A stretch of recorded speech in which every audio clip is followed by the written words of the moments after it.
Zeroth ল থেকে শুরু না? আচ্ছা, তো জিরোথ ল হচ্ছে বেসিক্যালি কোনো ল না, একটা কমন সেন্স বলতে পারি। আচ্ছা, আরেকজন আসে কথা তো জিরোথ ল হচ্ছে সেই লটা যে আমরা যখন থার্মাল ইকুইলিব্রিয়াম ওয়ার্ডটা একটু বোঝা দরকার। থার্মাল ইকুইলিব্রিয়াম মানে হচ্ছে ডেফিনিশনটা এভাবে দেওয়া হয় যে যখন দুইটা সাবস্টেন্সের মধ্যে কোনো হিট ফ্লো হয় না, তুমি তাদেরকে একসাথে কন্ট্যাক্টে রাখবা বাট স্টিল তাদের মধ্যে কোনো হিট ফ্লো হবে না, তখন ওই দুইটা অবজেক্টকে আমরা বলতে পারি দে আর ইন থার্মাল ইকুইলিব্রিয়াম। তো কখন আসলে দুইটা অবজেক্টের মধ্যে হিট ফ্লো হয় না? যখন তারা সেম টেম্পারেচারে থাকে তখনই তো তাদের মধ্যে হিট ফ্লো হয় না, তাই না? জি ভাই। তো সহজ কথায় থার্মাল ইকুইলিব্রিয়াম মানে হচ্ছে তাদের তাদের সেম টেম্পারেচার। তো এটাকে একটা ফ্যান্সি ওয়ার্ড হিসেবে, সেম টেম্পারেচার আর ইকুয়াল টেম্পারেচারে থাকার একটা ফ্যান্সি ওয়ার্ড হিসেবে আমরা বলি থার্মাল ইকুইলিব্রিয়াম। আচ্ছা, তো জিরোথ লটা কি? জিরোথ লটা হচ্ছে যদি দুইটা বস্তু তৃতীয় কোনো বস্তুর সাথে থার্মাল ইকুইলিব্রিয়ামে থাকে, তার মানে কি? যদি 1 আর 3 এর টেম্পারেচার সমান হয়, যদি 1 3 এর টেম্পারেচার সমান হয় এবং 2 3 এর টেম্পারেচার সমান হয়, তাহলে 1 2 এর টেম্পারেচারও সমান হবে। এই কমন সেন্সটাকেই আসলে আমরা থার্মোডাইনামিক্সে জিরোথ ল বলি, যে এখানে কোনো হিট এক্সচেঞ্জ হয় না, এখানে কোনো হিট এক্সচেঞ্জ হয় না, তাহলে এদের মধ্যে যে কমন, তার মানে 3 দুইটার মধ্যেই আছে, তাহলে 1 আর 2 এর মধ্যে আলাদাভাবে রাখলেও কোনো হিট এক্সচেঞ্জ হবে না, বিকজ সবগুলোই সেম টেম্পারেচার। এটা নিয়ে তো কোনো কনফিউশন নাই, তাই না?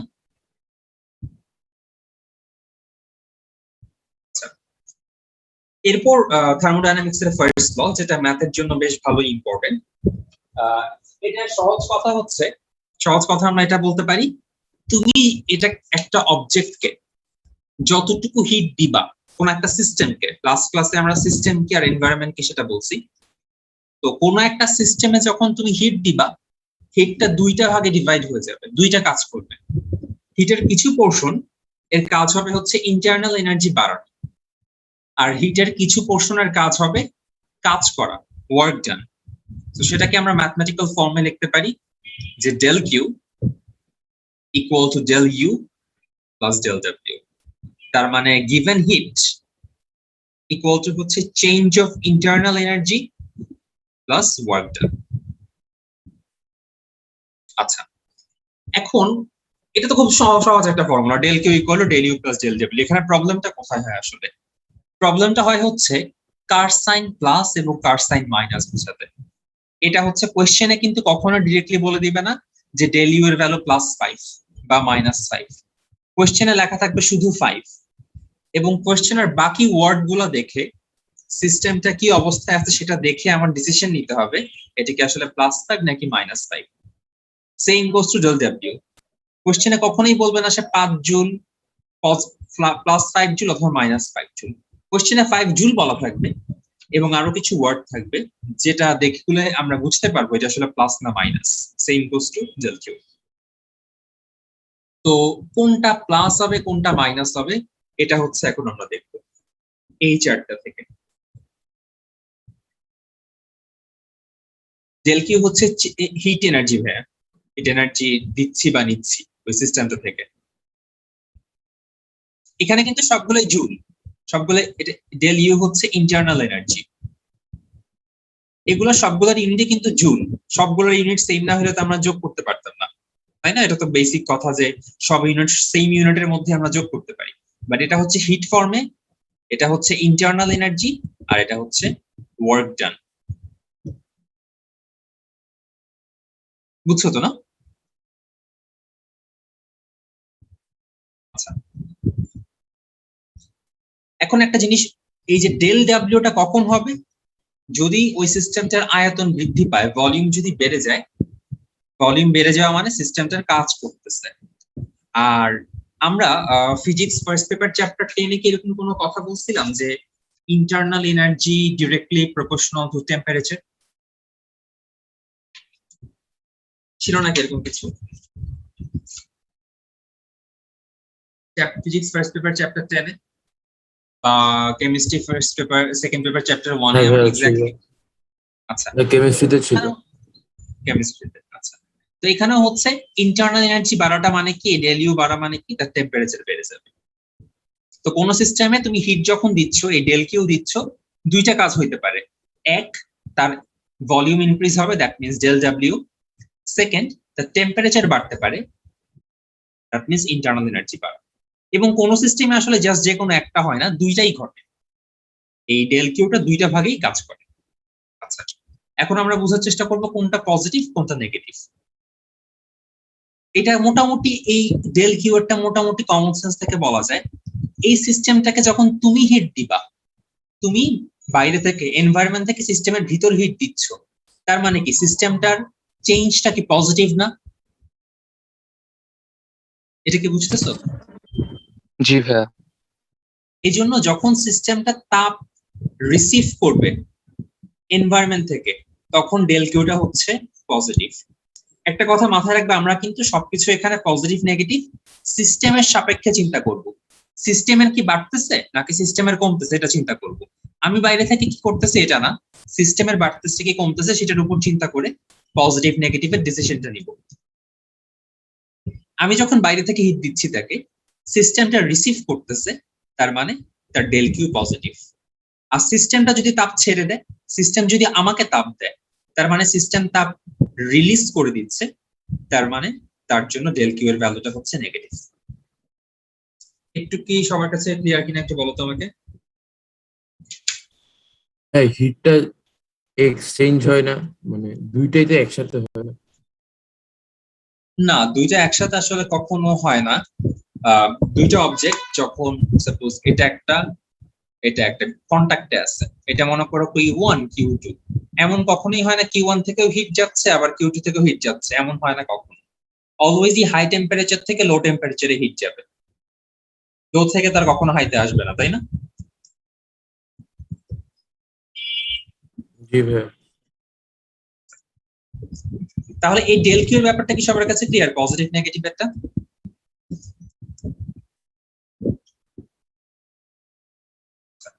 আর ডেল ইউ একটা সিম্পল, যদি ইন্টারনাল এনার্জি বেড়ে যায় বা টেম্পারেচার বেড়ে যায়, তখন আমরা বলবো ডেল ইউ পজিটিভ। আর যদি টেম্পারেচার বা ইন্টারনাল এনার্জি কমে যায়, তাহলে ডেল ইউ নেগেটিভ। এখানে আর কোনো সমস্যা নেই। ডেল ডাব্লিউ তে একটু সমস্যা আছে, মানে বোঝার ব্যাপার আছে। এখানে জাস্ট ডিফারেন্স দুইটা ওয়ার্ডের, ইংলিশ ভার্সনের কোশ্চেনে জাস্ট দুইটা ওয়ার্ডের ডিফারেন্স। এখানে যদি থাকে অন দা সিস্টেম, কোশ্চেনে যদি লেখা থাকে work done on the system,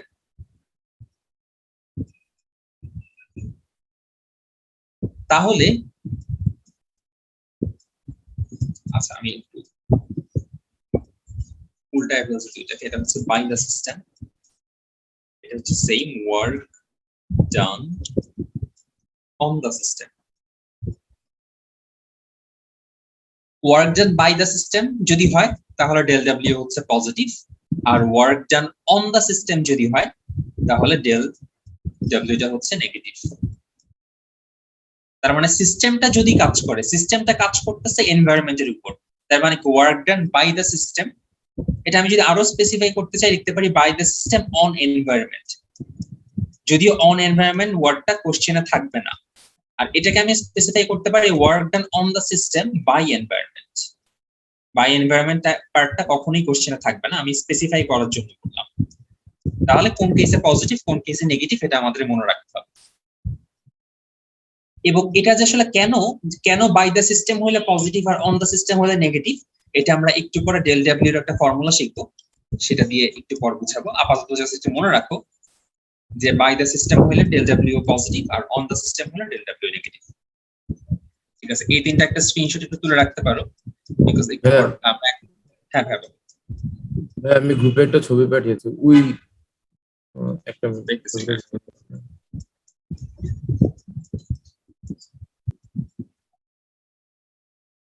হ্যাঁ, ওই যে ওই ব্লু বার দিয়ে যে লাইনটা, ওইটা একটু পড়েন। ওইটার সাথে এই সিস্টেমটা ডিফারেন্স কি? Exchange of heat continues till the temperature of the body becomes equal to that of environment. তার মানে সাপোজ এনভায়রনমেন্টের টেম্পারেচার হচ্ছে 50 আর সিস্টেমের টেম্পারেচার হচ্ছে 25। তো যতক্ষণ 50 কমতে মনে যে কোনো একটা টেম্পারেচার হইতে পারে, সাপোজ 32 ডিগ্রি সেলসিয়াস, তো 50 কমতে কমতে 32-এ আসবে, 25 বাড়তে বাড়তে 32-এ আসবে। যখন দুইটা সমান হয়ে যাবে, যতক্ষণ না সমান হবে ততক্ষণ হাই থেকে লোতে হিট ফ্লো হইতে থাকে। মানে হিট ফ্লো এর টার্গেটটাই কিন্তু আসলে টেম্পারেচার সমান করে দেওয়া। তো টেম্পারেচার যখন সমান না, তখন হাই টেম্পারেচার থেকে লো টেম্পারেচারে কন্টিনিউয়াসলি হিট ফ্লো হতে থাকে, যাতে টেম্পারেচারটা সমান হইতে পারে। জি ভাই বুঝছি।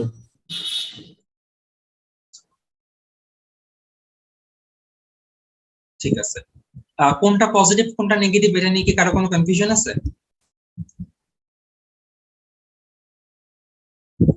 আগের স্লাইডটা দেখানো যাবে?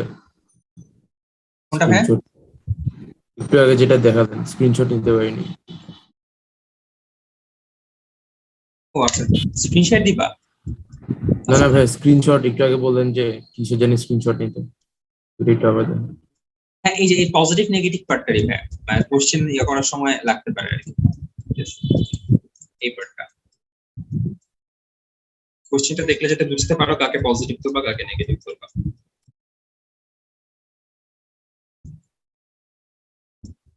হ্যাঁ ভাইয়া, ডেল ইউর যে পরিবর্তনটা আমরা বললাম, ডেল কিউ আমি যখন হিট দিব তখন সে দুইটা কাজ করতে পারে, ডেল ইউ চেঞ্জ করবে এবং ডেল ডাব্লিউ চেঞ্জ করবে বা পৃথক কাজ করবে আর কি। সো ওয়ার্ক ডান বলতে বোঝায় ফার্স্ট পয়েন্টটা যেটা ভলিউম বাড়াবে, আর ইন্টারনাল এনার্জি চেঞ্জ মানে হচ্ছে তার টেম্পারেচার বাড়বে। যদি টেম্পারেচার বাড়ে তাহলে ইন্টারনাল এনার্জি বাড়বে, আর টেম্পারেচার কমলে ইন্টারনাল এনার্জি কমবে, সেটা আর কি।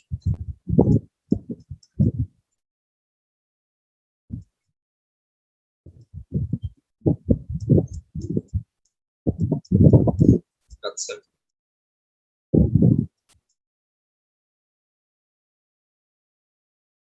আচ্ছা, এখন এই ম্যাথটাকে আমরা করার চেষ্টা করি।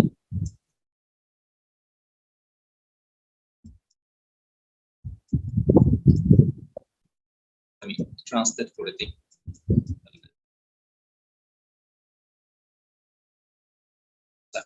A gas release 20 joule heat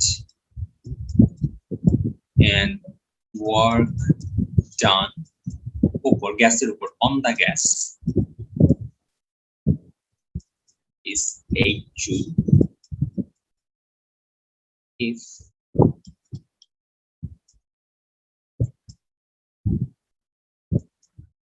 initial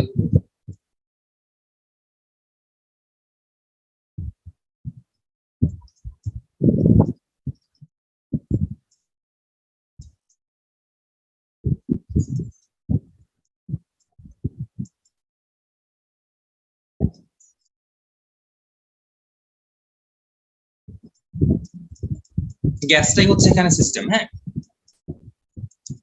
দেখো পাপ বোঝা যায় কিনা।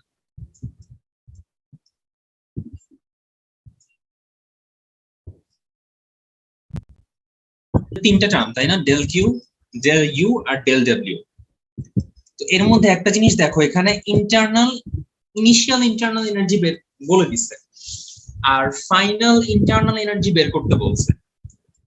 আমরা তো এটা মনে হয় বুঝতে পারতেছি যে ডেল ইউ ইকুয়াল টু হচ্ছে ইউএফ মাইনাস ইউআই, তাই না? এটা তো সব কেসেই ট্রু, মানে যে কোনো ডেল বলতে আমরা এটাই বুঝাই, ফাইনাল আর ইনিশিয়ালের ডিফারেন্স, তাই না? জি ভাইয়া। আচ্ছা, তো এখানে তোমার ডেল না, এখানে তোমাকে ইউআইটা বলে দেওয়া। তার মানে তুমি যদি গিভেন ইনফরমেশন থেকে সামহাউ ডেল ইউ বের করতে পারো, তাহলেই আর ইউএফটা পেয়ে যাবে না। কোশ্চেনে তো ইউএফ বের করতে বলতেছে, ফাইনাল ইন্টারনাল এনার্জি মানে হচ্ছে ইউএফ। তোমার কাজ হচ্ছে তুমি যদি সামহাউ ডেল ইউ বের করতে পারো তাহলে ইউএফটা পেয়ে যাবে, তাই না? আচ্ছা, আর ডেল ইউ বের করার জন্য ফর্মুলা হচ্ছে এটা। এখন আচ্ছা, বাকিটুকু কি আমি বলবো নাকি দেখে বুঝে যাচ্ছে? দেখো তো।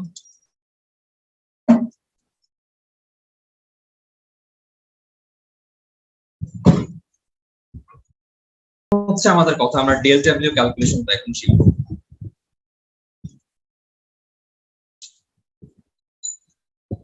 খুবই সিম্পল একটা জিনিস আসলে, কিছুই না। সরি, কই চলে গেল?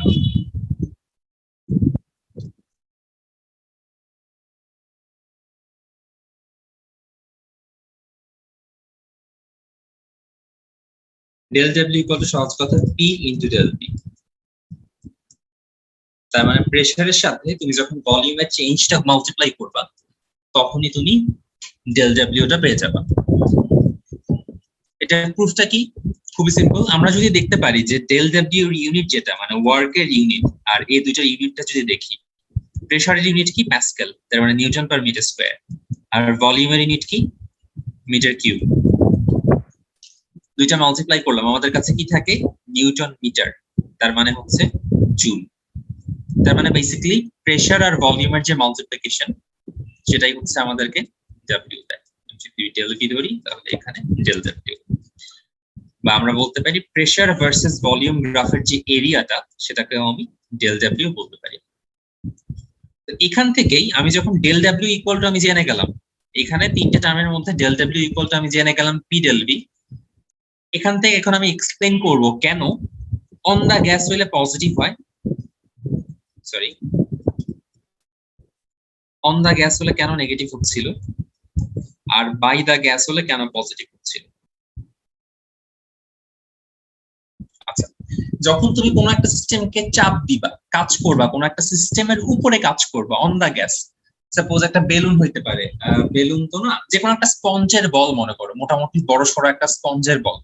তুমি যখন সেটার উপর কাজ করবা, ধরো চাপ দিচ্ছ ওই বলটাতে, তো তখন কি বলটার ভলিউম ছোট হয়ে যাবে না?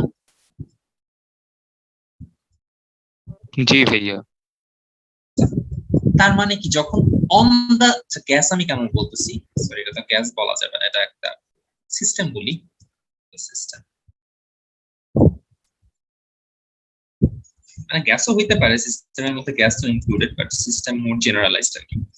অন দা সিস্টেম যখন বললাম, তখন আমি যখন তার উপর কাজ করতেছি, তাকে আমি ছোট করে ফেলতেছি, আর তাকে স্কুইজ করে ছোট করে ফেলতেছি। আর সে যখন নিজে কাজ করতেছে, তার নিজে কাজ করার এক্সাম্পলটা কেমন হইতে পারে? সাপোজ একটা সিলিন্ডারের মধ্যে কিছু গ্যাস আছে, সেই গ্যাসটা বার্স্ট করলো। যখন বার্স্ট করে তখন কি সিস্টেমটা নিজে কাজ করে অন দা এনভায়রনমেন্ট, সিস্টেমটা নিজে কাজ করে অন দা এনভায়রনমেন্ট, তখন কি সে বার্স্ট হয়ে উপর দিকে উঠে যায়। ঢাকনাটা এত জোরে জোরে মাঝে মাঝে বার্স্ট করে যে ঢাকনা সব খুলে ফেলে। তার মানে কি তখন work done by the system হচ্ছে। তো তোমরা কি এখান থেকে এটা বুঝতেছো যে যখন অন দা সিস্টেম হবে তখন যে ডেল ভিটা নেগেটিভ হবে, আর যখন বাই দা সিস্টেম হবে তখন ডেল ভিটা পজিটিভ হবে। এটাকে রিয়েলাইজ করা যাচ্ছে? আবার রিপিট করবেন? আচ্ছা, হ্যাঁ আমি একটা ইয়াতে দেখাই। সাপোজ এটা হচ্ছে একটা গ্যাস, এটা একটা স্পঞ্জের বল মনে করো। ধরো এখানে তোমার কাছে দুইটা স্পঞ্জের বল আছে, তুমি দুই হাত ধরে দুইটা স্পঞ্জের বল চাপতেছো। যখন চাপবা তখন হচ্ছে তুমি কাজ করতেছো, তার মানে work done by you, you এখানে এনভায়রনমেন্ট, অন দা সিস্টেম, তখন বলগুলোর সাইজ ছোট ছোট হয়ে যাবে। তার মানে কি এখানে ডেল ভিটা নেগেটিভ হচ্ছে। আর যখন সিস্টেম কাজ করছে, সিস্টেম কাজ করার এক্সাম্পল কি হইতে পারে? একটা সিলিন্ডার, সেখানে কিছু গ্যাস ছিল, তুমি সামহাও এটা তাপ দেওয়ার কারণে বা কোনো একটা কারণে এটা বার্স্ট করলো। যখন সে বার্স্ট করলো তার মানে এর মলিকিউল গুলো উপরে উঠে গেল। তার মানে কি এখানে work done by the system on environment, এবং এখানে ডেল ভি এর ভ্যালুটা হচ্ছে পজিটিভ।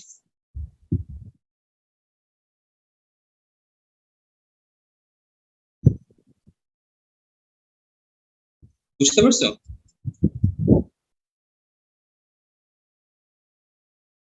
जी भैया। আমরা আবার দেখলাম যে del W equal to P del V. তার মানে কি ডেল ভি যখন পজিটিভ তখন ডেল ডাব্লিউ পজিটিভ, আর ডেল ভি যখন নেগেটিভ তাহলেই ডেল ডাব্লিউ নেগেটিভ। তার মানে এখান থেকে আমি বুঝতে পারতেছি যখন অন সিস্টেম তখন ডেল ডাব্লিউ নেগেটিভ, আর যখন বাই সিস্টেম তখন ডেল ডাব্লিউ পজিটিভ। এটা কিন্তু তোমাদের পরীক্ষার জীবনে আসবে না যে কেন বাই সিস্টেমের ডেল ডাব্লিউ পজিটিভ, এটা জাস্ট তোমাদের মনে রাখার জন্য বলে দিলাম। যদি ভালো করে মনে রাখতে পারো এটা ভুলার চান্স নাই কখনোই। মানে এটা অন আর বাই নিয়ে অনেক কনফিউশন হয় কোশ্চেনে, এটা যদি এই কনসেপ্ট দিয়ে মাথায় রাখলে ভুলার কথা না। তোমরা কি সবাই বুঝছো না ক্যারেক্টার বলতে?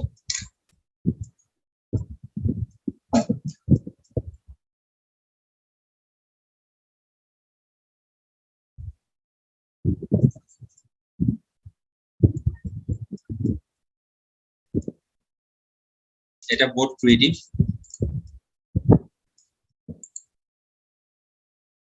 আচ্ছা, কোশ্চেনটা আমি একটু লিখে দেই।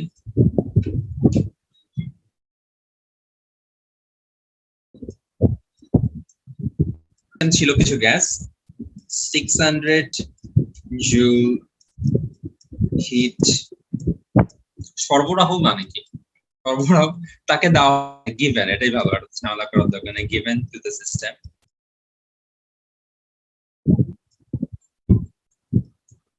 at a pressure of 600 joule, work done system কর্তৃক, তার মানে by the system is 900 joule। গ্যাসের আয়তনের পরিবর্তন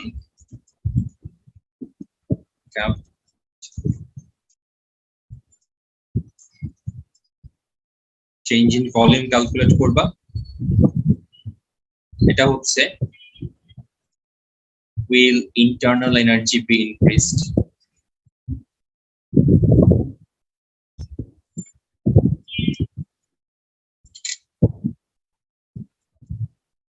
কোশ্চেনটা কি বুঝতে পারছো কিনা একটু দেখে নাও তো। হ্যাঁ,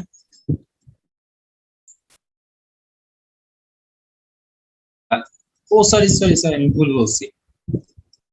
আচ্ছা, এটা মুছতে গেলে পুরোটা মুছে যাবে, কোন পুরোটা মুছে না, সরি 300। এটা যাক, ভালো কথা মনে করছো, নাহলে তো কোশ্চেন পুরোটা উল্টা হয়ে যেত।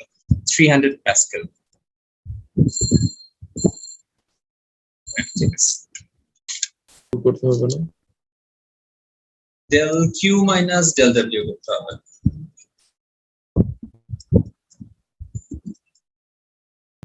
যে এই যে আমরা যে একটা বেস ফর্মুলা দেখলাম, del Q equal to del U plus del W, এই ফর্মুলাটি বিভিন্ন ধরনের রূপ দেখবো।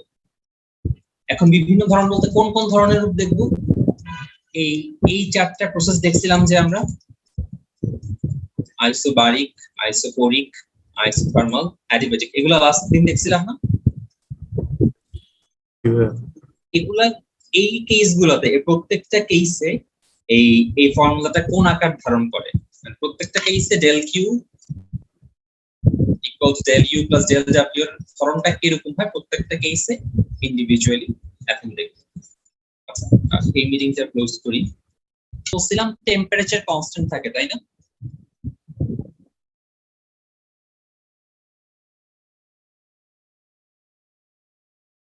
এখন টেম্পারেচার, আমার কথা কি শোনা যাচ্ছে তো না? জি ভাইয়া। আচ্ছা, এখন আইসোথার্মাল মানেই হচ্ছে টেম্পারেচার কনস্ট্যান্ট, আর টেম্পারেচার কনস্ট্যান্ট মানে আমি বলতে পারি যে চেঞ্জ অফ ইন্টারনাল এনার্জিও জিরো, অথবা ডেল ইউ জিরো।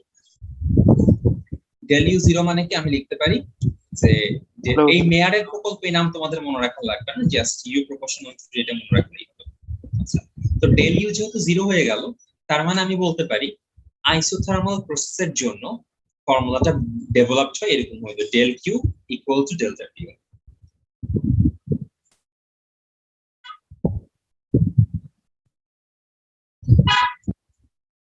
এটা কি সবার কাছে ক্লিয়ার?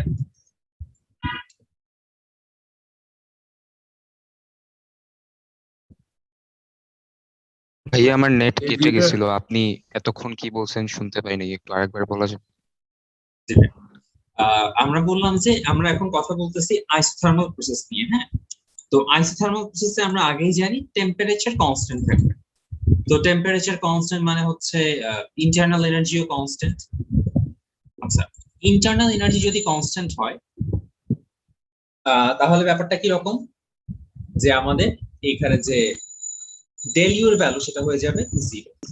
আর ডেল ইউ যদি জিরো হয় তাহলে এখানে ইয়াটা যেটা কি বলে যে ডেল কিউ ইকুয়াল টু হয়ে যাবে 0 প্লাস ডেল ডব্লিউ অথবা del Q equal to del W.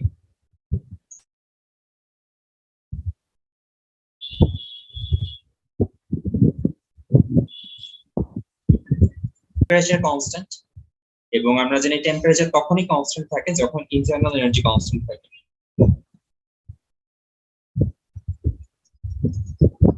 তবে একটা সিস্টেমে টেম্পারেচার আর প্রেসার দুইটাই কি কনস্ট্যান্ট থাকতে পারে? টেম্পারেচার আর প্রেসার হ্যাঁ, এই ডেল ডাব্লিউ তুমি তাকে কিছুই দিলা না, তুমি যদি কোনো হিট টিট না দাও তাহলে টেম্পারেচার প্রেসার দুটাই কনস্ট্যান্ট থাকতে পারে। ইভেন হিট দিলেও টেম্পারেচার আর প্রেসার দুইটা কনস্ট্যান্ট থাকতে পারে, জাস্ট ভলিউম বাড়বে, হইতেই পারে।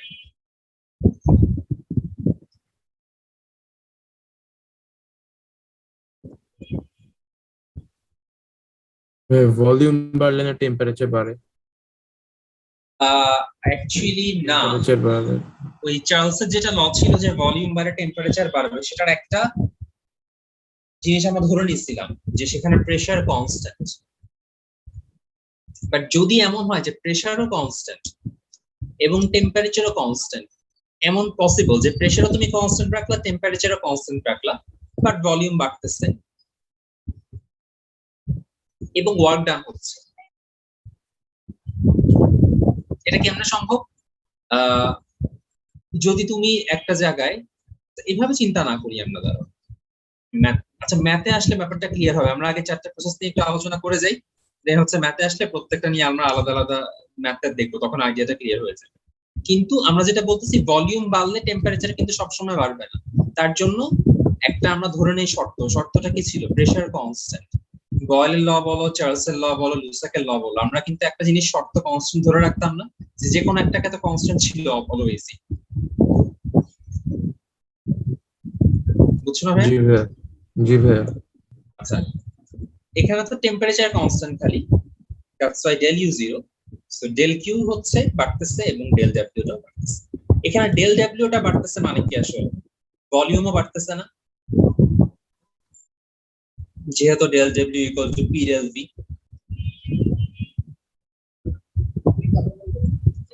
হ্যাঁ ভাইয়া। আচ্ছা, এটা একটু জাস্ট একবার সবাই একবার রিডিং করে দেখো ফার্স্ট টু লাস্ট, এই পেজটাই খালি, কোনো জায়গায় প্রবলেম আছে কিনা একজন চলে গেছে, কে নাই? কনস্ট্যান্ট হিট দিয়ে কিভাবে পসিবল বললেন? প্রেসার আর ভলিউম, বুঝি নাই ভাই। প্রেসার আর টেম্পারেচার দুইটাই হিট দেওয়ার পরে কনস্ট্যান্ট থাকে, এটা কিভাবে পসিবল? প্রেসার আর টেম্পারেচার হিট দেওয়ার পরে কিভাবে কনস্ট্যান্ট থাকে? প্রেসার কি দেওয়ার পরে, আচ্ছা হিট দেওয়ার পরে কিভাবে কনস্ট্যান্ট থাকে? জি ভাইয়া। আমরা ফর্মুলাটা যদি দেখি, del Q equal to del U plus P del V. তুমি এখানে হিট দিচ্ছ সিস্টেমটাতে, এখানে পুরো হিটটাই কাজে লাগতেছে হচ্ছে ভলিউম বাড়ানোর জন্য। যদি এমন হয় পুরো হিটটা দিয়ে আমি ভলিউম বাড়াচ্ছি কন্টিনিউয়াসলি, বুঝতেছো? আমি যদি ভলিউমটাই শুধু বাড়াই, এটা যদি এইসব কাজ ইউজ না করি, তাহলে কি থাকতেছে এখানে? পি তো এখানে একটাই ভ্যালু, পি এর তো পিএফ বা পিআই কোনো চেঞ্জের ভ্যালু নাই, তাই না? জি ভাইয়া। সো এখানে আমি যে পিটাকে ফিক্স রেখে দিলাম, আমি তাকে জাস্ট হিট দিচ্ছি, আমি তাকে হিট দিয়ে যাচ্ছি, এবং এই হিটের এনার্জিটা সে কোন জায়গায় কাজে লাগাচ্ছে? এই হিট এনার্জিটাকে সে কাজে লাগাচ্ছে ভলিউমটাকে বাড়ানোর জন্য। একটা তুমি চিন্তা করো, একটা সিলিন্ডার, হ্যাঁ, তো সিলিন্ডারকে তুমি যখন হিট দিবা, সিলিন্ডারের গ্যাসটাকে যখন হিট দিবা, কি হবে আসলে? তুমি যদি ঢাকনা ক্লোজ রেখে হিট দাও, আর প্রেসার বেড়ে যাবে না? ডেফিনেটলি কন্টেইনারের মলিকিউল অনেক বেশি ছোটাছুটি করবে। কিন্তু তুমি যদি একটা কাজ করো, তুমি এখানে এই ঢাকনাটাকে আস্তে আস্তে উপরে উঠাতে থাকলা, ঢাকনাটাকে এমন ভাবে উপরে উঠাইলা যাতে এই প্রেসারটা, যতটুকু প্রেসার বাড়তেছিল সেটা কন্টিনিউয়াস রিলিজ হয়ে যায়। তার মানে কি হলো? তুমি কিন্তু কন্টিনিউয়াসলি ভলিউমটাকে বাড়ায় ফেলতেছো, বাট তার প্রেসারটাকে তুমি সেমই রাখতেছো। যেহেতু তুমি কন্টেইনারের ভলিউম কন্টিনিউয়াসলি বাড়াইতেছো, তার মানে তার প্রেসারটা আর বাড়তে দিতেছো না। প্রেসার যেটা বাড়তো সেটাকে তুমি কম্পেনসেট করে দিলা। কেমনে কম্পেনসেট করলা? এই ঢাকনাটাকে উপরে উঠাইতে থাকলা। তার মানে কি ভলিউম বাড়তেছে ঠিকই, বাট প্রেসারটা ফিক্স থেকে গেল না।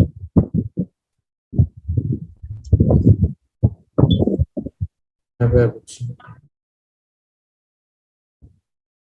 আচ্ছা, এই গেল আইসোথার্মাল। এবার আমরা আসি হচ্ছে অ্যাডিবেটিক সিস্টেম। অ্যাডিবেটিক এর ক্রাইটেরিয়া কি ছিল বলো তো কেউ?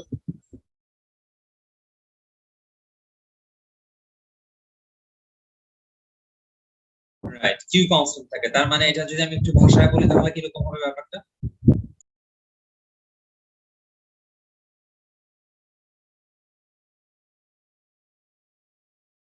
প্রকাশপূর্ণভাবে কোনো হিট এক্সচেঞ্জ হবে না, তাই না?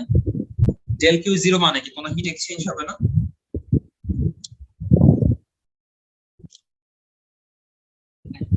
তার মানে আমি কি বলতে পারি del U plus del W equal to zero or del W equal to minus del U. একটু সময় বুঝছো?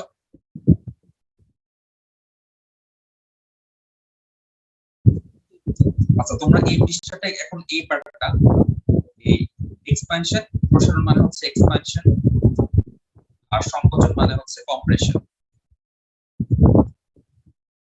রুদ্ধতাপীয় মানে হচ্ছে অ্যাডিবেটিক সিস্টেম,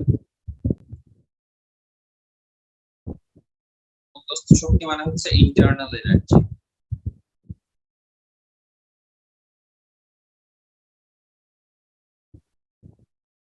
এই পৃষ্ঠাটা তোমরা একটু পড়ে দেখো, কোনো লাইন না বুঝলে আমাকে একটু বলো। আর নাফিসকে একটু ফোন দিয়ে দেখো, নাফিস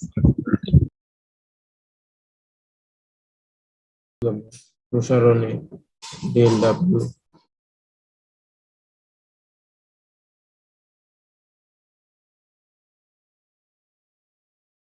রাইট সাইডে রাইট সাইডে একবার বলবো। এখানে যেটা প্রসারণে ডেল ডাব্লিউ।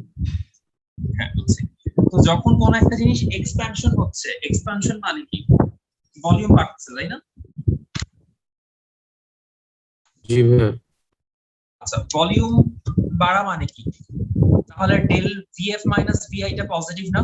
ভলিউম বাড়া মানেই তো ফাইনাল ভলিউম ইনিশিয়াল ভলিউমের চেয়ে বেশি, নাকি?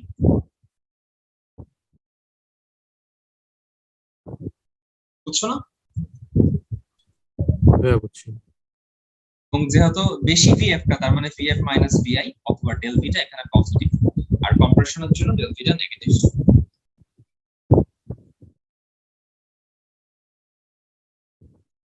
ভাইয়া এই নিচের পার্টটা রুদ্ধতাপীয় এর পদ। নিচের পার্টটা, হ্যাঁ।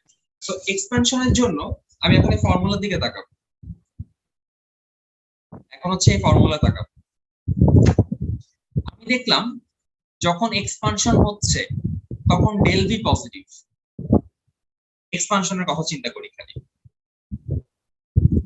এক্সপানশন, তার মানে del V positive. Del V positive মানে কি ডেল ডব্লিউ পজিটিভ, আর ডেল ডব্লিউ পজিটিভ মানে কি ডেল ইউ নেগেটিভ না?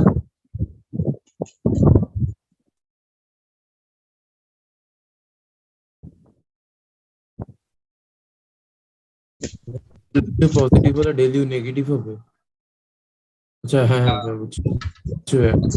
সো ডেল ইউ নেগেটিভ মানে হচ্ছে ইন্টারনাল এনার্জি কমে যাচ্ছে, এটা।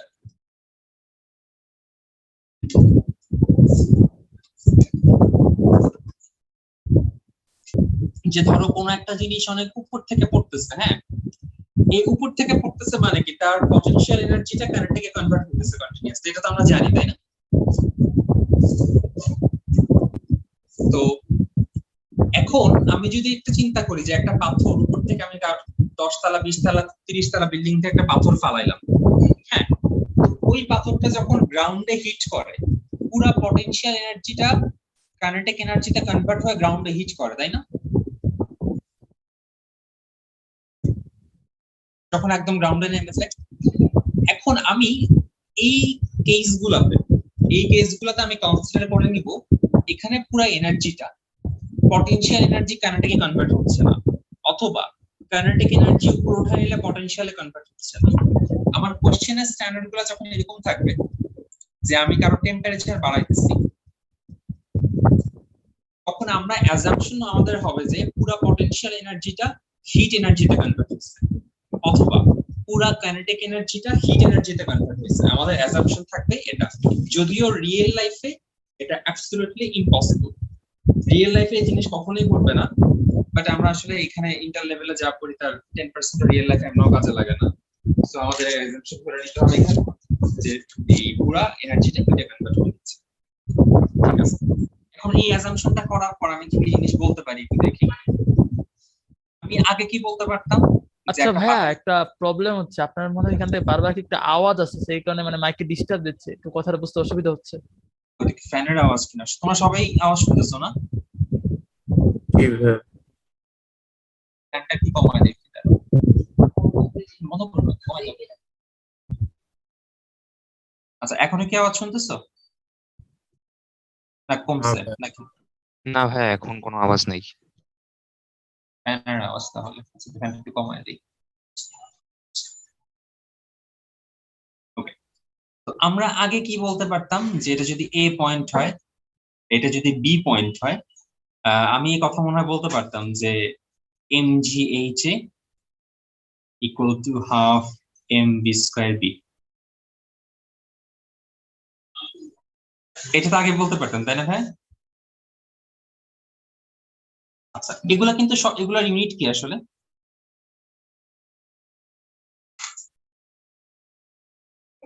জুল, ওয়ার্কের ইউনিট হচ্ছে জুল, এগুলো তো সব ওয়ার্ক বা এনার্জি। আচ্ছা, এখন আমরা 19 এ থাকতে মনে হয় এই ফর্মুলা গুলোর সাথে পরিচিত, del Q equal to M S del theta, আর del Q equal to M L S অথবা M L P. L F এর মান আমরা আগে পড়তাম হচ্ছে 3,36,000 মেবি ছিল joule per KG. L V এর মান ছিল এরকম কিছু কি ছিল 19 এ, নাকি আরো আগে ছিল এই জিনিসগুলা? ছিল। আচ্ছা, তো এখানে এই যে কিউর কথা বলতেছি, এই কিউ এর ইউনিটটা কি?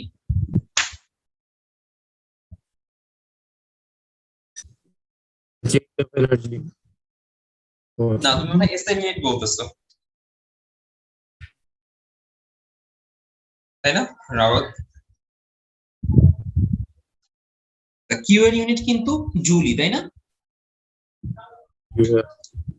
আচ্ছা, এখানে তাহলে আমি এখানে আমাদের এখানে del Q equal to M S del theta, এটার ইউনিটও কিন্তু জুল, এটাও কিন্তু তাহলে এক ধরনের এনার্জি। এখানে যে আমরা W ইকুয়াল টু mgh বলতাম, সেটাও এক ধরনের energy, potential. W equal to half mv square বলতাম, যদি W দিয়ে লেখা হইতো না, এটা ইকে দিয়ে লেখা হইতো, এটাও এক ফর্মের এনার্জি। তো আমাদের এই ম্যাথ গুলোর জন্য আমরা একটা সবগুলোকে কম্বাইন করে এই ফর্মুলা বানাইছি যে ms del theta equal to mgh হাফ mv স্কয়ার আর mlf mlv। তার মানে আমাদের এই যে এনার্জির পরিবর্তনটা পুরোটাই হচ্ছে তার টেম্পারেচার অথবা স্টেট চেঞ্জে কাজে লাগবে। এটা হচ্ছে স্টেট চেঞ্জের জন্য, এটা তোমরা জানো, যখন টেম্পারেচার পরিবর্তন হয় তখন ms del theta, আর যখন স্টেট চেঞ্জ হয় তার মানে বরফ থেকে পানি অথবা পানি থেকে ভেপার, তখন হচ্ছে এই ফর্মুলাগুলো কাজে লাগানো হচ্ছে। এটা ক্লিয়ার না ভাই? এখানে চেঞ্জ গুলো দেখানো হচ্ছে। জি ভাই, মানে এমন যদি হয়, এটার ক্রাইটেরিয়াটা আমি একটু বলি, যে মনে করো একটা পাথর 5 তলা থেকে 5 তলা বা 50 মিটার হাইট থেকে মাটিতে ফালায় দেওয়া হইলো, এবং সেই তার পুরো এনার্জিটা নিয়ে একটা পাতিলের পানির টেম্পারেচার সামথিং বাড়াইলো, এরকম যদি কোনো কেস বলে, তখন তুমি বলবা যে mgh equal two ms del theta। অথবা এমন যদি হয় যে কোনো একটা এই যন্ত্র, জিনিসটাকে বৃষ্টির পানির ক্ষেত্রে অ্যাপ্লিকেবল।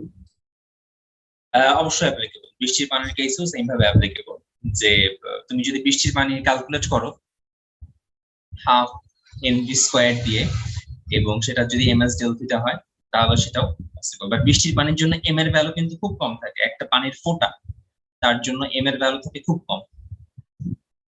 আরেকটা প্রবলেম আছে, আরেকটা প্রবলেম কি, এটা এটা তোমরা চ্যাপ্টার 7 কি তোমরা পড়ছো, ফার্স্ট পেপার চ্যাপ্টার 7,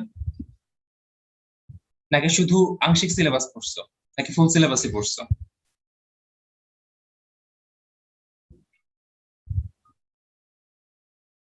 প্রথম পার্টটা তোমাদের টার্মিনাল ভেলোসিটি নামে একটা কনসেপ্ট পড়েছিলাম না? জি ভাইয়া। সেখানে আমরা বলছিলাম যে আসলে বৃষ্টির পানি যত বেগে পড়ার কথা তত বেগে সে পড়ে না, একটা সময় তার ভেলোসিটি ফিক্সড হয়ে যায় এবং আর ভেলোসিটি বাড়ে না, তাই না? এরকম একটা কনসেপ্ট ছিল কি মনে পড়ে হালকা হালকা? আচ্ছা, মনে না পড়লেও সমস্যা নেই। তো আমরা নর্মাল বস্তুর কেসে, মানে আমাদের নর্মাল হাইটের জন্য 5 তলা 10 তলা 15 তলা 20 তলা বিল্ডিং এর জন্য কিন্তু এটা ট্রু যে এটা যদি বি পয়েন্ট হয়, এটা যদি এ পয়েন্ট হয়, এই বিল্ডিং এর জন্য এটা ট্রু যে mgh equal to half mvb square, true. But বৃষ্টির জন্য এটা বি, এটা এ, বৃষ্টির জন্য কিন্তু এটা ট্রু না ভাইয়া। mgh not equal to half mv square, equal না। কেন ইকুয়াল না? কজ জি এর ভ্যালুটা আলটিমেটলি বৃষ্টির পানির জন্য একটা পয়েন্ট এসে জিরো হয়ে যায়, ভেলোসিটি আর বাড়তে পারে না। সো বৃষ্টির জন্য এটা ট্রু না। বুঝতে পারছো? এর ভ্যালুটা কি হয়? জি এর ভ্যালুটা জিরো হয়ে যায় ভাইয়া, মানে ওইটা হচ্ছে চ্যাপ্টার 7 এর একটা কনসেপ্ট যে স্টোকস ফোর্স বা আরো কিছু ফোর্সের জন্য আপওয়ার্ড যে থ্রাস্টটা, তার জন্য আলটিমেটলি একটা পয়েন্ট এসে জি নেট যেটা জি এর 9.8 থাকে, কিন্তু বাকি দুইটা আপওয়ার্ড থ্রাস্ট মিলে জি নেটটা জিরো বানায় ফেলে এবং আলটিমেটলি একটা পয়েন্টে এসে ভেলোসিটি ফিক্সড হয়ে যায় এবং বাকি পয়েন্টে সেই ভেলোসিটিতেই পড়তে থাকে। এই জন্য বৃষ্টির পানির জন্য mgh equal to half mv square এটা ট্রু হয় না। যাই হোক, এটা খুব একটা ইম্পর্টেন্ট কোনো কনসেপ্ট না, আমাদের পরীক্ষাতেও কাজে লাগবে না, এটা জাস্ট এমনি বলা আর কি। ঠিক আছে, আমরা একটা ম্যাথ করি। এমনি এই জিনিসটা বুঝছো তোমরা, ms del theta equal to mgh হাফ mv square, mlf equal to mgh হাফ mv স্কয়ার, এটা ক্লিয়ার তো নাকি? জি ভাইয়া। আচ্ছা, আমরা একটা ম্যাথ করি তাহলে কনসেপ্টটা আরো ক্লিয়ার হয়ে যাবে।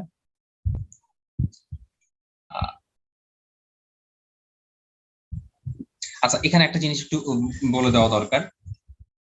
এটা কি বলবো? আচ্ছা হ্যাঁ, বলে দিলেই ভালো, বিকজ এটা আসলে 1 ক্যালোরি ইকুয়াল টু হচ্ছে 4.20, এটা তো মনে হয় তোমরা জানো।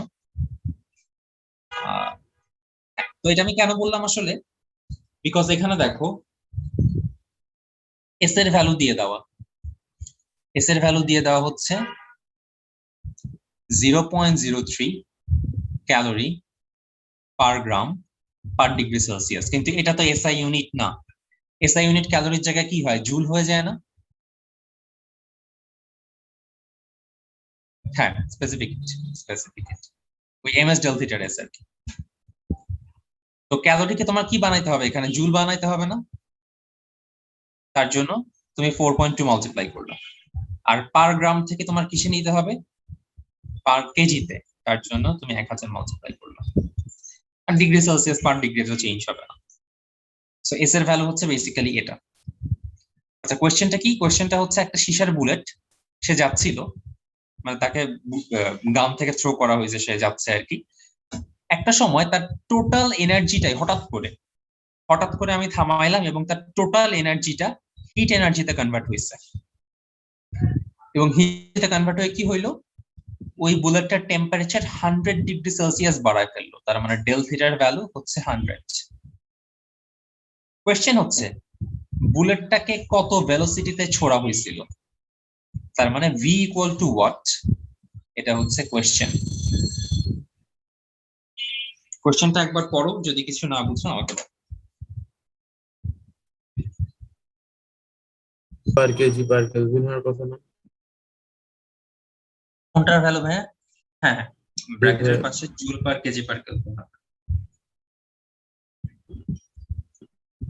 ভাইয়া আমরা আর সেলসিয়াস কেলভিন আর পার সেলসিয়াস আসলে কোনো ম্যাটার করে না, বিকজ ডেল সি আর ডেল কে এর ভ্যালু সমান হয় অলওয়েজ। হ্যাঁ ভাইয়া।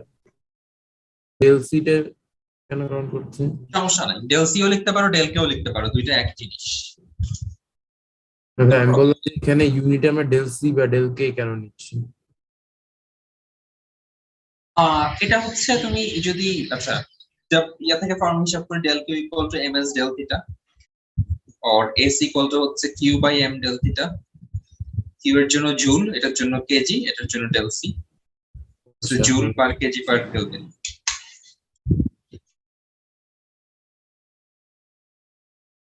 আসছে ভাই? আচ্ছা, এখন একটু অন্য টাইপের দেখবো, আগে জানা ফর্মুলাটাকেই একটু অন্য ফর্মেটে দেখবো। জানা ফর্মুলা আমাদের ছিল Q equal to ms del theta, লিখি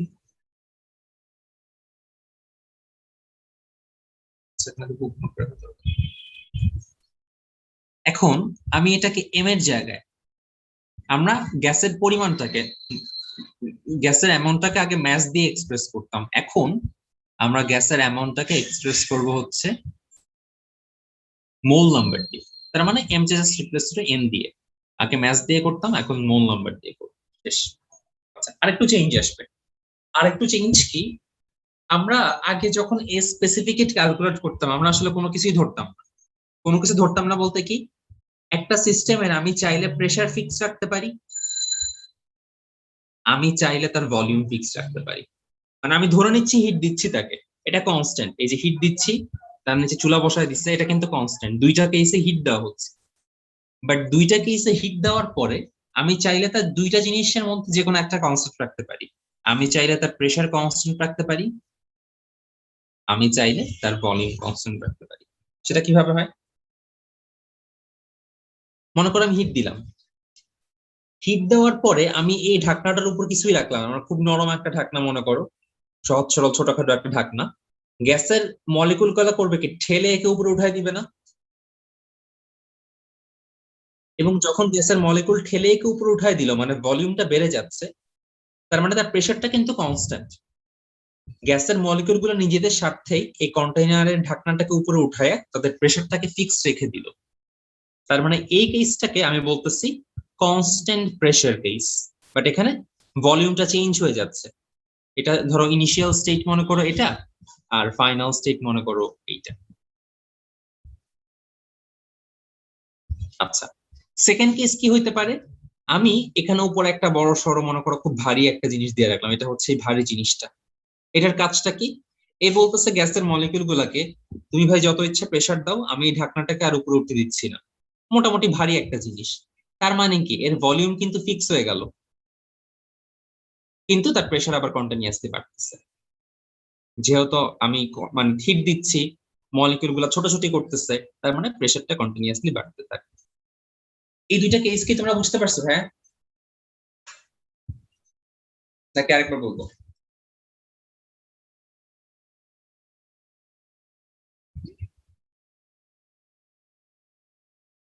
না ভাইয়া, সিপি দিয়ে বোঝানো হচ্ছে, আমরা তো স্পেসিফিক হিটকে আগে জাস্ট এস বলতাম, এখন আমরা স্পেসিফিক হিটকে ডিনোট করতেছি সি দিয়ে, এবং সিপি মানে হচ্ছে specific heat at constant pressure, আর সিভি মানে হচ্ছে specific heat at constant volume.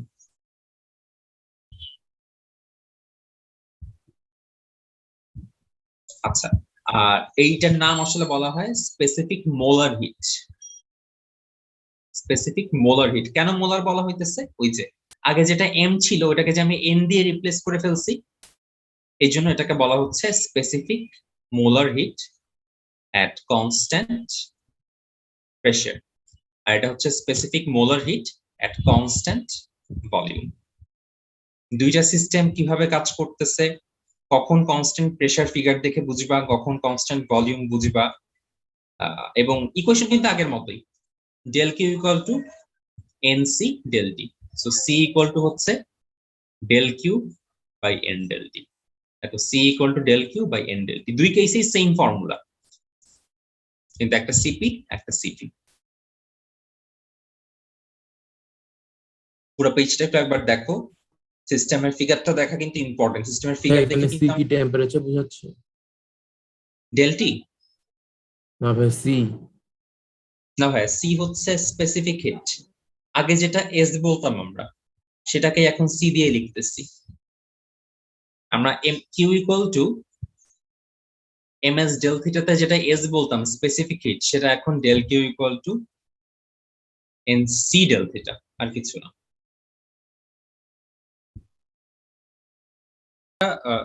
আরেকবার বলি, আমি জাস্ট কম্পেয়ার করে দেখাচ্ছি। আমরা যেটাকে আগে Q equal to M S del theta বলতেছিলাম, এই এস কে আমরা বলতেছিলাম স্পেসিফিক হিট, এখন আমরা এটাকে একটু চেঞ্জ করে অ্যামাউন্ট অফ সাবস্টেন্সটাকে এম এর জায়গায় মোল দিয়ে এক্সপ্রেস করতেছি আগের মতোই, ডেলটি রাখতেছি, এটাকেও ডেলটি দিয়ে দিই, সবকিছুই আগের মতো। কিন্তু যেহেতু এখানে মোলার বলতেছি, দ্যাটস ওয়াই এসি এটাকে বলা হয় মোলার স্পেসিফিক হিট।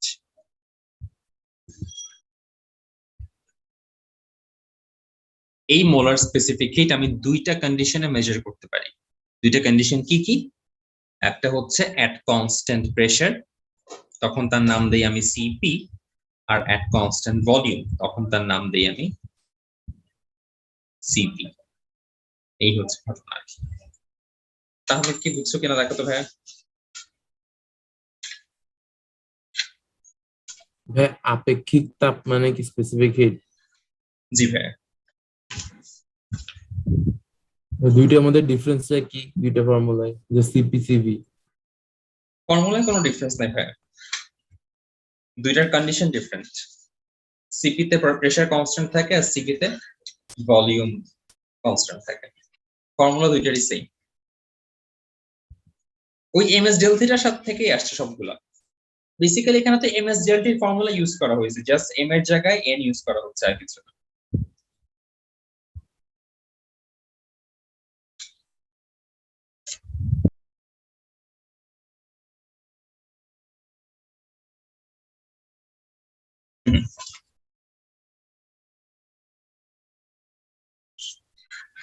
আচ্ছা,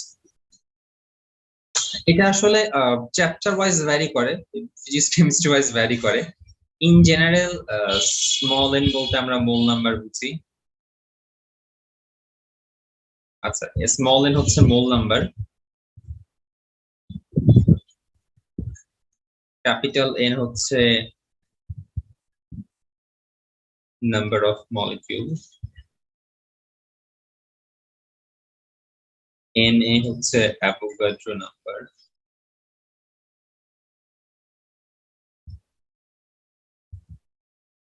ক্যাপিটাল এম বলতে মলিকুলার মাস, স্মল এম বলতে অ্যামাউন্ট বা ম্যাস। আচ্ছা জাস্ট, আচ্ছা অ্যামাউন্ট ইন ম্যাস, এটা বলি। অ্যামাউন্টটা তো আসলে ভলিউম দিয়ে এক্সপ্রেস করা যায়, গ্রামে। এই তো।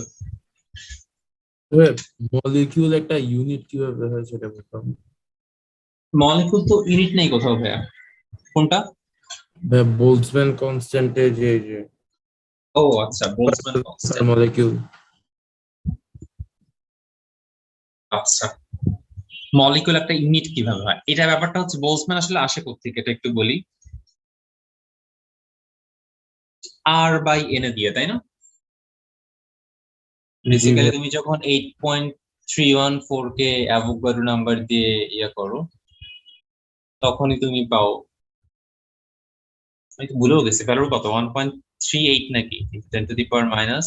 1.38 into 10 to the minus 23। আচ্ছা, আর এর ইউনিটটা কি ছিল, এটা কি মনে আছে?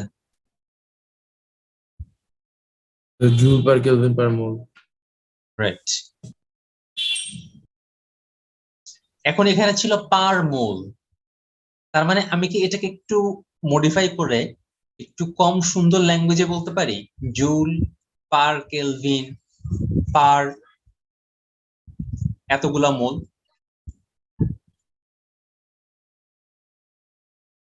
আচ্ছা, আর এর ডেফিনেশনটা কি? আর যদি আমি ডেফিনেশন জানতে চাই, আর ডেফিনেশনটা তুমি কিভাবে দাও? যে 1 মোল গ্যাসের টেম্পারেচার 1 কেলভিন বাড়ানোর জন্য আমার যেই কাজ করতে হয় সেটাকে তো আমি আর বলি, তাই না? আর বোলজম্যান কনস্ট্যান্টের ডেফিনেশনটা কিভাবে দিই? এখানে এখানে যেটা 1 মোল ছিল সেটাকে আমি এখন বলি একটা মলিকুল। একটা মলিকুলের টেম্পারেচার তুমি যদি 1 কেলভিন বাড়াইতে চাও, তখন তোমার যে কাজ করতে হয় সেটাকে আমরা বলি বোলজম্যান কনস্ট্যান্ট। এটা তার মানে তুমি জাস্ট একটা মলিকুল এখানে ইউনিট বলতে কি, একটা মলিকিউলকে তুমি 1 কেলভিন বাড়াইতে চাচ্ছ, এটা কিন্তু জাস্ট একটা কেজির মতোই। 1 কেজির টেম্পারেচার আমি যখন বলি S equal to del Q M del theta, এটার মানে কি 1 কেজি গ্যাসকে বা 1 কেজি জিনিসকে আমি 1 কেলভিন বাড়াতে চাচ্ছি, তখন যে হিটটা লাগে সেটাকে আমি এস বলি। এখানেও মোটামুটি সেম ব্যাপার, যে একটা মলিকিউলকে আমি 1 কেলভিন বাড়াইতে আমার যে কাজ করা লাগে সেটাকে আমি কে বলতেছি, মানে বোলসম্যান কনস্ট্যান্ট বলতেছি। আরেকবার বলবো ভাইয়া? হ্যাঁ ভাইয়া বুঝছি।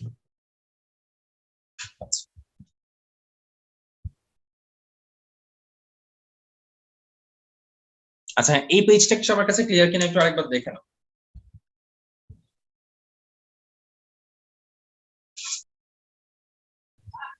এখন সিপি আর সিভি আমাদের সলভ করতে হয় মাঝে মাঝে। তো সিপি আর সিভি বের করার জন্য খুব সহজ দুটো জিনিস, দুইটা ভ্যারিয়েবল, সো সলভ করতে আমাদের দুইটা ইকুয়েশন লাগবে। এর মধ্যে একটা equation simple, CP minus CV equal to হচ্ছে 8.314। 8.314 শেষ। তো দুইটা ভ্যারিয়েবল, আরেকটা ইকুয়েশন কি সিপি বাই সিপি। এখন সিপি বাই সিভি এর ভ্যালু তিনটা হইতে পারে, এর ভ্যালু 1.66 হইতে পারে, অথবা 1.41 হইতে পারে, অথবা 1.33 হইতে পারে, আরো অনেক কিছু হইতে পারে, বাট ইন্টারের জন্য আমাদের এই তিনটা লাগবে। কখন কোনটা হবে? যদি 1 অ্যাটমিক গ্যাস হয়, helium neon argon inert gas আর কি, তখন 1.66। যদি ডাই অ্যাটমিক গ্যাস হয় তখন এটা, আর যদি ট্রাই অ্যাটমিক গ্যাস হয় তখন এটা। তোমাদের এই তিনটা ভ্যালু মুখস্থ রাখার লাগবে, খুব সম্ভবত পরীক্ষাতে এগুলো দেওয়া থাকবে না যদি টিচার খুব জেনারেস না হয়।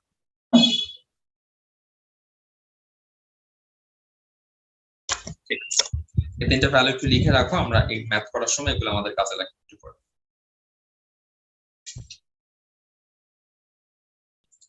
অক্সিজেন গ্যাসে সিপি আর সিভি এর ভ্যালু কতটা বের করতে হবে?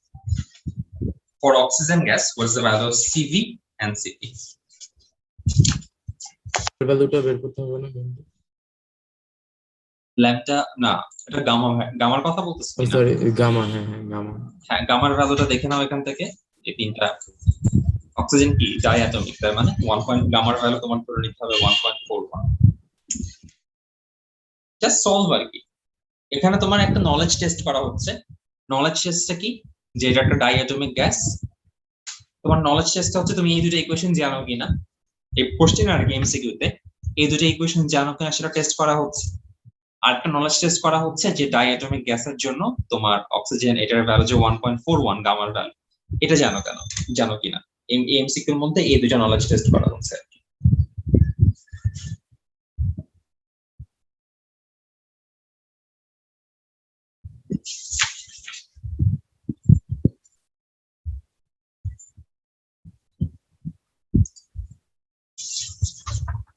আবার বয়লের ল সে একই ল, বাট এখানে বয়লের ল আসলে আর একটু কাজ দেখবো আমরা। আমরা বয়লের এই লয়ের সম্বন্ধে জানি, কিন্তু আমরা এখন বয়লের নতুন একটা ল দেখবো, মানে একটু মডিফাইড ভার্সন আর কি। আচ্ছা, এটা নিয়ে তো কোনো কথা বলার দরকার নাই নাকি? এখানে যেটা দেখতেছো স্ক্রিনে, pressure increase volume decrease, pressure decrease volume increase যখন টেম্পারেচার আর মোল নাম্বার কনস্ট্যান্ট, এটা নিয়ে কোনো প্রবলেম আছে? না ভাইয়া। এখন আচ্ছা, এটাও তোমরা এটা আর কিছু বলার নাই, যে এখানে ওরা বলতেছে পিভি এর গুণফল সমান থাকবে আর কি। পি 2 হইলে এটা 3 হবে, এটা 3 হইলে এটা 2 হবে, এটা 1 হইলে এটা 6 হবে, মানে গুণফলটা অলওয়েজ 6 থাকবে। এগুলো তো আমরা অলরেডি জানি নাকি?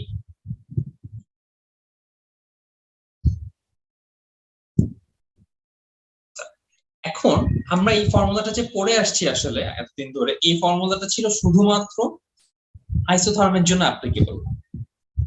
তার মানে তুমি যদি টেম্পারেচার কনস্ট্যান্ট রাখো সিস্টেমে, আমরা বলছিলাম যে বয়লের ল যখনই পড়তেছিলাম পিভি ইকুয়াল টু কনস্ট্যান্ট, আমরা কিন্তু একটা সত্য বলছিলাম যে টেম্পারেচার কনস্ট্যান্ট থাকবে, তাই না? টেম্পারেচার কনস্ট্যান্ট না থাকলে কিন্তু বয়লের ল কাজ করবে না, এটা তো দেখছি নাকি? জানি আমরা। তো এই কেসটাতে এখন আমরা নতুন একটা কেস দেখবো, যেটা হচ্ছে অ্যাডিবেটিক প্রসেস। অ্যাডিবেটিক প্রসেসে কিন্তু টেম্পারেচার চেঞ্জ হয়ে যায়, তাই না? অ্যাডিবেটিকে কনস্ট্যান্ট কে থাকে? কিউ কনস্ট্যান্ট থাকে। এবং অ্যাডিবেটিকের জন্য বয়েলের লটা একটু মডিফাইড, সেটা হচ্ছে p into v to the power gamma equal to constant. এখানে গামা কি? গামা হচ্ছে এই যে একটু আগে আমরা যে গামাটা দেখলাম যে মনোঅ্যাটমিকের জন্য 1.66, ডাইঅ্যাটমিকের জন্য 1.41, ওই গামাটাই হচ্ছে এই গামা। এবং অ্যাডিবেটিকের জন্য pv p into v to the power gamma equal to constant. এই ফর্মুলাটা আমাদের মুখস্থ রাখতে হবে। তার মানে পরীক্ষা এখন আসলেই আমরা শুধুমাত্র pv ইকুয়াল p প্রেসার বলে দিল, ভলিউম বের করতে বলবে, বোর্ড চাইলেই হচ্ছে আমরা এখন pv কনস্ট্যান্ট অ্যাপ্লাই করতে পারবো না। আমাদের আগে বুঝতে হবে প্রসেসটা আসলে আইসোথার্মাল নাকি অ্যাডিবেটিক। আইসোথার্মাল হলে আমরা আমাদের গুড ওল্ড ফর্মুলা যেটা আমরা জানি এটা ইউজ করব, বাট যদি অ্যাডিবেটিক হয় ইন দ্যাট কেস আমরা p into v to the power gamma use করব। ঠিক আছে, তার মানে আমি এটাকে একটু যদি আরো লিখতে চাই, হ্যাঁ আচ্ছা, ফার্স্ট কথা হচ্ছে এই যে আমরা আইসোথার্মালে যে তিনটা ফর্মুলা জানতাম সেগুলো একটু আরেকবার লিখি। আমরা আইসোথার্মালের জন্য জানতাম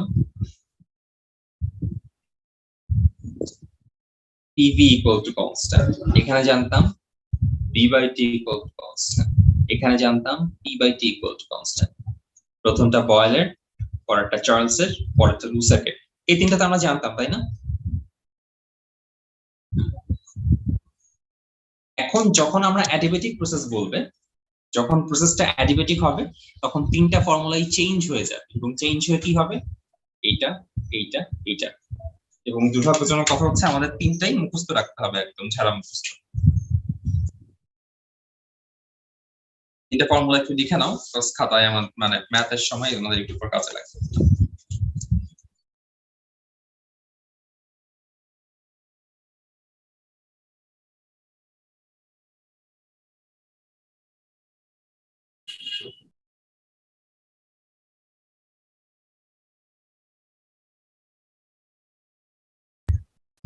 গামার কথা বলতেছে ভাইয়া?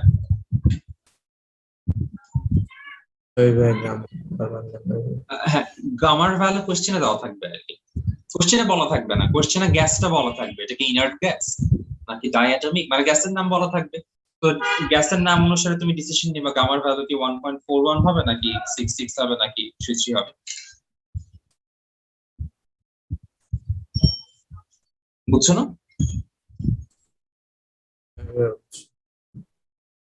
এই জিনিসটা এখন ক্লিয়ার হতে পারে।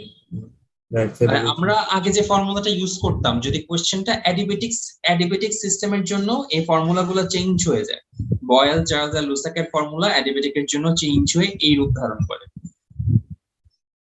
আর কিছু না। আমরা একটা এক্সাম্পল করলে ক্লিয়ার হয়ে যাবে হোপফুলি। মানে আগে ধরো এরকম কিছু বলা থাকতো যে আগের প্রেসার এত, বর্তমান প্রেসার এত, আগের ভলিউম এত, বর্তমান ভলিউম কত। এরকম কোশ্চেন করলে আগে কি করতা? p1 v1 equal to p2 v2 apply করতা না? এখন অ্যাপ্লাই করবা p1 into v1 to the power gamma. তার মানে যদি এটা অক্সিজেন হয় তাহলে v1 to the power 1.41 use করবা সেই জায়গাতে, এরকম আর কি।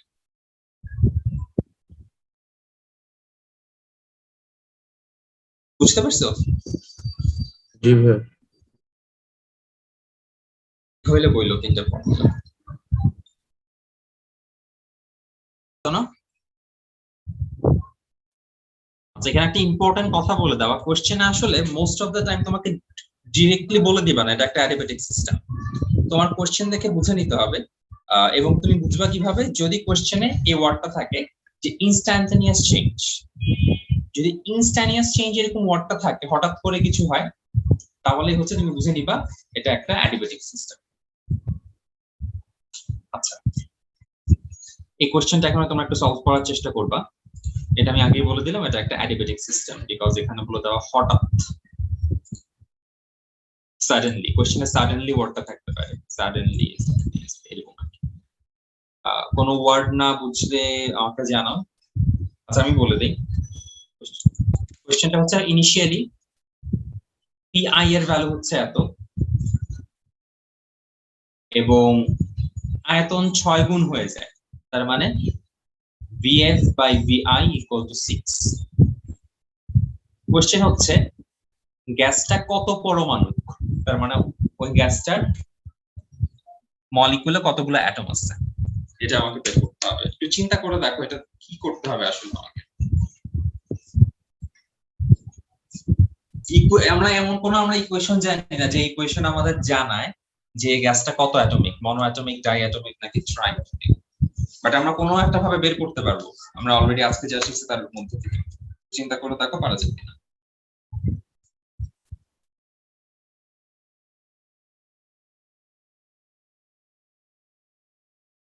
আচ্ছা, আমরা আমরা আজকে যে ইকুয়েশন দেখছি এখান থেকে আসলে যদি গামার মান বের করতে পারি, কোন একটা জায়গায় যদি আমি গামার মান দেখি, গামার মান বের করলাম, গামার মান বের করে যদি দেখি 1.66, তাহলে আমি বুঝে যাবো না এটা মনো অ্যাটমিক।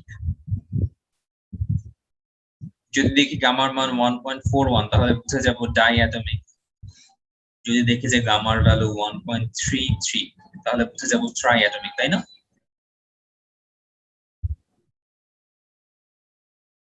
এক মিনিটের প্লেক আছে। হ্যাঁ, গ্যাসটি কত পরমাণু, তার মানে গ্যাসটা মলিকুলে কতগুলো অ্যাটম, এটা কি মনো অ্যাটমিক নাকি ডাই অ্যাটমিক নাকি ট্রাই অ্যাটমিক? তার মানে ইনার্ট গ্যাস মানে মনো অ্যাটমিক, ওই যার মলিকুলে একটাই করে অ্যাটম, হিলিয়াম নিয়ন। ডাই অ্যাটমিক মানে হচ্ছে O2 N2 F2। Try atomic মানে CO2 SO2 এগুলো আর কি। তার মানে আমি যদি গামার মান জানি, গামার মান থেকেই তো আমি বুঝতে পারবো এটা মনো নাকি ডাই নাকি ট্রাই অ্যাটমিক, তাই না?